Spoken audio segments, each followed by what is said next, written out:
ఎప్పటికైనా సొంతం. రాదురా ఏ విజయం నీ కోసం నా కోసం, ఎటుపోదురా నువ్వు చేసిన కష్టం ఎప్పటికైనా సొంతం.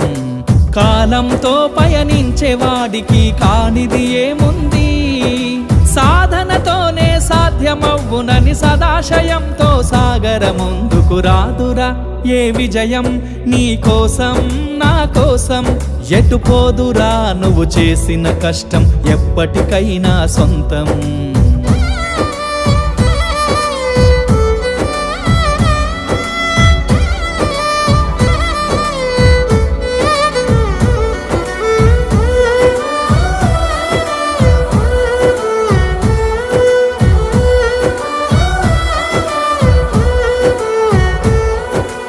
ఆకాశంలో అలలాగా పోయే ఆ పక్షులనే చూడు, అనుకున్న